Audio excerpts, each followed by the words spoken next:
আজ আমাদের সঙ্গে রয়েছেন সংস্কার কমিশনের সদস্য, লেখক ও রাজনৈতিক বিশ্লেষক ডাক্তার জাহিদুর রহমান। ডাক্তার জাহিদুর রহমান, আপনাকে ধন্যবাদ, আপনি আমাদের অনুষ্ঠানে আমাদেরকে সময় দিয়েছেন। আপনাকে স্বাগত জানাই আমাদের অনুষ্ঠানে যুক্ত হওয়ার জন্য। বাংলাদেশের তরুণরা কাকে ভোট দিতে চায়, এটা একটা খুব জরুরি প্রশ্ন। ইনফ্যাক্ট আগামী নির্বাচনে এই প্রশ্নটার জবাব পাওয়া খুবই ইম্পর্ট্যান্ট। এবং একটা জরিপ আমাদের সামনে আসলো, সানেম আমাদের খুবই পরিচিত প্রতিষ্ঠান, এরা মূলত অর্থনীতি বিষয়ক থিঙ্ক ট্যাঙ্ক। তারা একটা জরিপ করে আমাদের সামনে এনে হাজির করেছে তাদের ভোটিং প্যাটার্ন কি হতে পারে, এক ধরনের পূর্বাভাস। অ্যান্ড ইন্টারেস্টিংলি বিএনপি বেশ ভালো করছে। আমাদের এখানে একটা পারসেপশন ছিল বিএনপি সম্ভবত তরুণদের মধ্যে অত ভালো কিছু করতে পারবে না বা পারছে না। আমি একটু ডেটাগুলো একটু বলতে চাই, তারপর আসলে এই নিয়ে আলোচনা করব।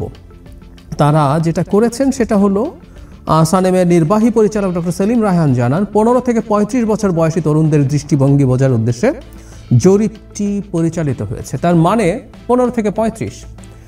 এর মধ্যে আমরা বুঝতেই পারছি একটা অংশ 15, 16, 17, 18 হলে ভোট দিতে পারছেন। 3টা বছরের লোকজন ছিলেন যারা ভোটার নন। সো ভোটার নন এমন তরুণরাও, তা মূলত কিশোর, আর আমাদের এখন আইন মতো 18 নিচে শিশু, তারাও ছিলেন। কিন্তু 35 একটা কাট অফ পয়েন্ট। কেন? It's very important. আমরা দীর্ঘদিন থেকে আলোচনা করেছি বাংলাদেশে যাদের বয়স 35 বছর, এটা বোঝা যাক ব্যাপারটা।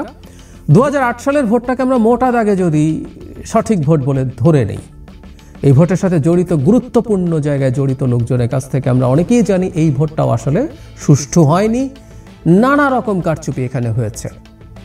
একটু 18 সালের মতো এত কাঁচাভাবে হয়নি বলে মোটামুটি অত ডিজাস্টারাস দেখা যায় না। তারপর আমরা তর্কের খাতিরে ধরে নিলাম 2008-এর নির্বাচনটা ফেয়ার ছিল।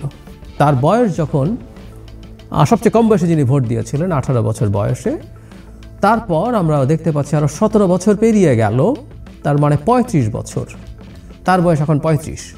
এরপর বাংলাদেশে আর কোনো ফেয়ার ভোট হয়নি। সো 35 বছর it's a huge number of people. 35 বছর এবং তার নিচের জনগোষ্ঠী বাংলাদেশে একটা সুষ্ঠু নির্বাচনে ভোট দিতে পারেনি। ফলে তরুণরা নির্বাচনে কেমন প্রভাব ফেলতে পারেন, এটা দীর্ঘদিনের আলোচনার ব্যাপার ছিল। আমি বহু ক্ষেত্রে যখন ধারণা করছিলাম, বা আমরা অনেকেই ধারণা করি বিএনপি এই নির্বাচনে খুব বড় বিজয় পাবে, তখন অনেকগুলো কারণ দেখিয়ে কেউ বলার চেষ্টা করেন ব্যাপারটা এত সোজা না। মানে এটা তো সত্য, আসলে আমরা কোনো একটা দল কতটুকু ভালো করবে এটার জন্য আমাদের সর্বশেষ ডেটা হচ্ছে 2008-এর নির্বাচন বা তার আগের নির্বাচনটা। এরপর আমরা আসলে কিছু জানি না আমাদের ভোটারদের মানসিকতার কেমন পরিবর্তন হয়েছে, কোন শ্রেণীর ভোটার, কোন বয়সের ভোটার কিভাবে ভাবছেন, এই ডেটা আমাদের কাছে নেই। একটা দেশে যদি একটার পর একটা গণতান্ত্রিকভাবে নির্বাচন হতে থাকে, তখন একটা প্যাটার্ন বোঝা যায়, মানুষ কাকে ভোট দিচ্ছে, কোন দলকে ভোট দিচ্ছে, কিভাবে ভোট দিচ্ছে। এবং যখন এই ভোট হয় তখন যখন বাংলাদেশে নেই, কোনো একদিন বাংলাদেশে এটা শুরু হবে, হয়তো এই নির্বাচন থেকেই শুরু হবে। ভারতে প্রশান্ত কিশোর যেমন ইলেকশন স্ট্র্যাটেজিস্ট আছেন, যার ফার্ম আছে, তারা রীতিমতো এই জরিপ করেন। সেই জরিপের ভিত্তিতে কিভাবে কমিউনিকেট করবেন, কি কমিউনিকেট করবেন, অ্যাপিয়ারেন্স কেমন হবে কারো, কোন স্লোগান যাবে, এই সব কিছু ঠিক করার চেষ্টা করেন। ফলে এই তথ্য আমাদের পাবলিক স্ফিয়ারে প্রচুর থাকে। প্রচুর ভোটের আগের জরিপ হয়, ভোট শেষে এক্সিট পোল হয়, নানান রকম হিসাব নিকাশ করে কিন্তু ডেটা প্রচুর পাওয়া যায়। কিন্তু আমাদের হাতে ডেটা নেই। গত 15টা বছর 3টা নির্বাচন আসলে ম্যানিপুলেটেড হওয়ার পর আমরা আসলে 8-এর পরে 15 বছর আমাদের কিছুই জানা নেই। 3টা নির্বাচন চলে গেল। ফলে ওই তরুণ ভোটারকে দেখে অনেকে বলেন যে বিএনপি তো এই তরুণ ভোটারদের কথা কিছু জানে না। সংখ্যায় 4-5 কোটি হতে পারে, সংখ্যাটা বিপুল সংখ্যা। আমাদের 12 কোটি ভোটারের মধ্যে যদি এটা হয়, তার মানে অর্ধেকের কিছু কম, বা অ্যারাউন্ড 40% ভোটার যদি এভাবে ভাবে, বা 35% ভোটার, এটা একটা ইলেকশনে বিরাট ডিসাইডিং ফ্যাক্টর। এখন আগে রেজাল্টটা একটু দেখি, তারপর জরিপের আরও 2-একটা ইস্যুর একটু কথা বলতে চাই। এই জরিপের ফলাফলে দেখা গেছে 38.76% তরুণ ভোটার, মানে 15 থেকে 35 বয়সে যাদেরকে নেওয়া হয়েছে, তাদের মধ্যে 38.76% বিএনপিকে ভোট দিতে চায়। 21.45% ভোটারের পছন্দের দল জামায়াতে ইসলামী। সদ্য গঠিত জাতীয় নাগরিক পার্টির প্রতি সমর্থন 15.84%। এটা বলা হচ্ছে জাতীয় পার্টি 3% ভোট পেতে পারে, এরকম বলা হয়েছে। এবং ইন্টারেস্টিং ব্যাপার হচ্ছে আওয়ামী লীগ যদি নির্বাচনে পার্টিসিপেট করতে পারত, তাহলে 15% কিছু ভোট বেশি পেতে পারে। আওয়ামী লীগের মানে তরুণদের মধ্যেও আওয়ামী লীগের ভোটের পার্সেন্টেজ 15%-এর কিছু বেশি। আমি ধারণা করছিলাম বাংলাদেশে এখনও 20% মানুষ আওয়ামী লীগকে ভোট দিতে পারে বা সমর্থন করে। এটা মেলে, কারণ আমরা যদি মানে মোর এজের যে গ্রুপ আছে তাদের মধ্যে আওয়ামী লীগের সমর্থন আরও বেশি হতে পারে। কোনো কিছু কিছু স্পেসিফিক জায়গায় জাতীয় পার্টির প্রভাব আছে, কিছু কিছু স্পেসিফিক জায়গায় আওয়ামী লীগের প্রভাব আছে এখনও। সো স্যাম্পলগুলো কোত্থেকে নেওয়া হয়েছে এটাও আসলে টু সাম এক্সটেন্ট ম্যাটার করে।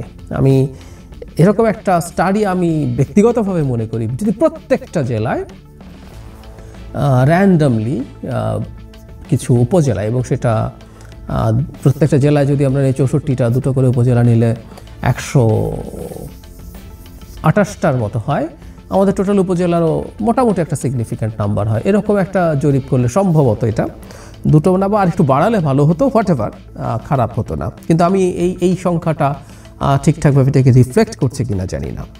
এখন আমি তরুণদের ভোটের জায়গায় আসব, তার আগে একটা ইন্টারেস্টিং জিনিস হচ্ছে, যদি 38%-এর বেশি তরুণই বিএনপিকে ভোট দেয় তাহলে টোটাল ভোটের পার্সেন্টেজটা আরও অনেক বেশি হবে। কারণ যারা এই 35-এর ওপরের জনগোষ্ঠী থেকে বৃদ্ধ যে জনগোষ্ঠীটা আছেন তাদের ভোট সেই অংশের মধ্যে বিএনপির প্রতি সমর্থনের পরিমাণ পার্সেন্টেজ আরও বেশি হবে। সেই ক্ষেত্রে সেটা যদি আমরা টোটাল একত্র করি তাহলে অনিবার্যভাবেই বিএনপির এই ভোটের পার্সেন্টেজ অনেক বেড়ে যাবে। জামায়াতের ক্ষেত্রে আমার ধারণা 21% যেটা তরুণদের মধ্যে দেখা যাচ্ছে সেটা কমে যাবে। একই কথা প্রযোজ্য এনসিপির ক্ষেত্রে, 15% যেটা দেখা যাচ্ছে সেটাও কমে যাবে। ওই এইজেড যে গ্রুপ আছে তাদের মধ্যে জামায়াত এবং এনসিপির সমর্থনের পার্সেন্টেজ কম হবে। যাই হোক, আমরা তরুণদের জায়গাটায় আসি।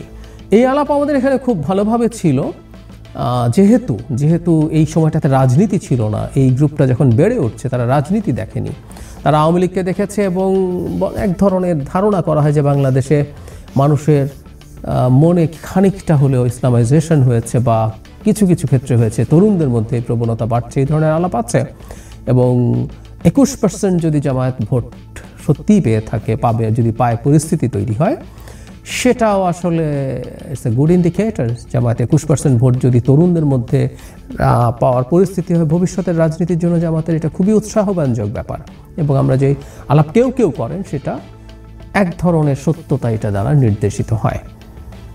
তুলনায় আমি বলবো তরুণদের মধ্যে এনসিপির সমর্থন জামায়াতের চাইতে কম হওয়াটা ফ্রাস্ট্রেটিং। এটা আরও অনেকের মনে হতে পারত, অন্তত এই শ্রেণীর কাছে, কারণ এই শ্রেণীটা মাঠে ছিল, লড়াই করেছে, তাদের এনসিপির প্রতি সমর্থন আরও বেশি হতে পারতো বলে কেউ মনে করতে থাকতে পারে। কিন্তু এই সময়ের মধ্যে না থাকা বা সাম্প্রতিক সময়ে বিএনপির বিরুদ্ধে যে পরিমাণ প্রোপাগ্যান্ডা আছে, মানে অনেক সত্য তথ্য আছে বিএনপির অনিয়ম নিয়ে, বিএনপির র্যাঙ্ক অ্যান্ড ফাইল নানা রকম অন্যায়ের সাথে জড়িত হয়েছে। আমি বহুবার বলেছি, বিএনপি নিজে স্বীকার করে, কারণ সে বহিষ্কার করছে, এর মাধ্যমে সেই স্বীকৃতি দেয়। সেটা প্রচুর প্রোপাগ্যান্ডাও হয়েছে, বিরোধীরা করেছেন, এনসিপি করেছে, জামায়াত করেছে, তাদের সোশ্যাল মিডিয়াতে ফ্লাডেড আছে। সেটার পরও রাউন্ড 40% এই ইয়াং পিপল বিএনপিকে সমর্থন করছে। এটা বিএনপির জন্য খুবই আশাব্যঞ্জক ব্যাপার। আর একটা কথা বলে শেষ করতে চাই, সেটা হচ্ছে বাংলাদেশের জরিপকে আমরা কতটুকু রিলাই করব আসলে। কারণ জরিপে আমরা অনেস্টলি তথ্য দেই কিনা এটা বাংলাদেশের দীর্ঘকালীন একটা আলোচনার ব্যাপার। আমি নিজেও সন্দিহান আসলে যে দেশের লোকজন ঠিকঠাক মতো জরিপে তথ্য দেয় কিনা। তবে আবারও বলছি, এই যে জেনারেশনটা আছে, আমরা আশা করি তার প্রিভিয়াস জেনারেশনের মতো তারা না, তারা সঠিক তথ্য দিয়েই তারা এই অপিনিয়ন দিয়েছে।